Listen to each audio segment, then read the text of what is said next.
Not all who patrol the decks are among the living. The HMS Artemis had been decommissioned for years, its rusted hull tethered to a forgotten pier at the edge of the harbor.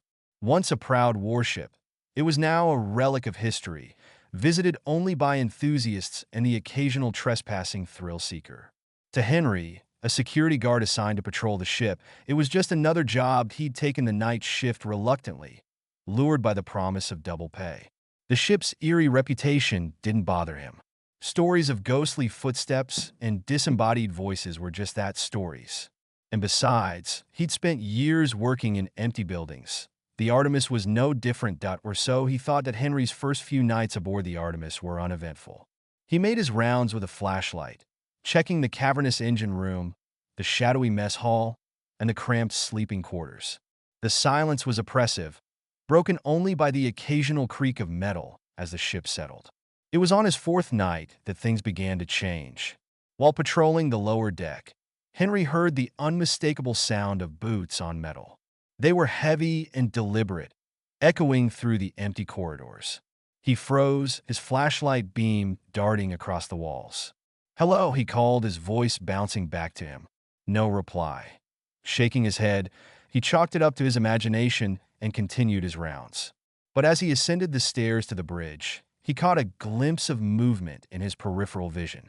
A shadow, humanoid in shape, disappeared into the darkness of the navigation room. That Henry's heart pounded.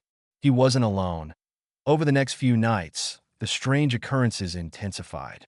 Tools he'd seen neatly arranged in the engine room were found scattered across the floor.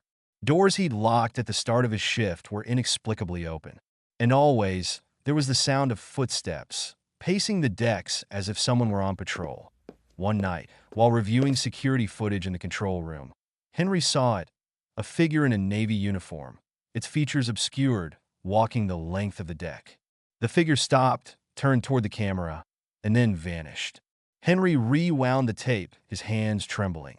The figure appeared again, repeating the same sequence of movements, before dissolving into thin air. Determined to confront whatever was haunting the ship, Henry brought a digital recorder with him on his next shift. He set it up in the navigation room, where he'd seen the shadow.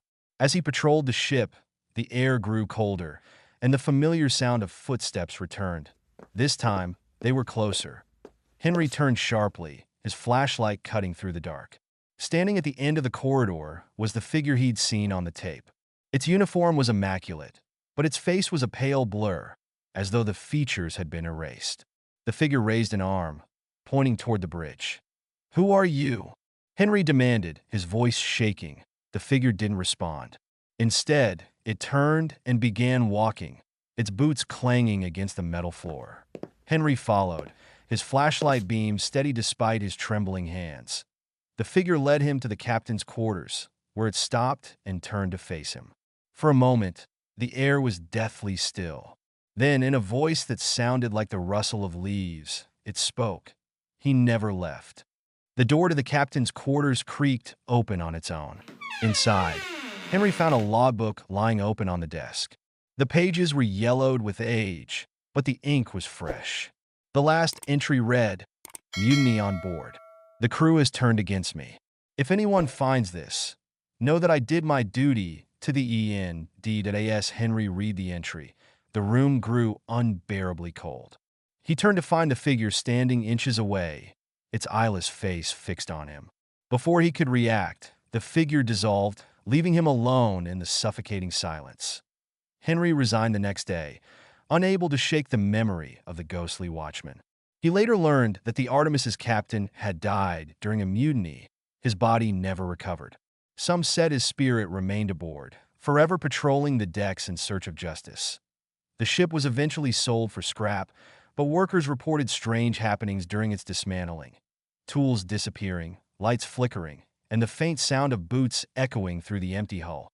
The HMS Artemis may be gone, but those who worked on her will never forget the Phantom Watchman who refused to abandon his post. Would you have followed the ghostly figure? Let us know in the comments, and don't forget to subscribe for more tales of the sea that will keep you up at night.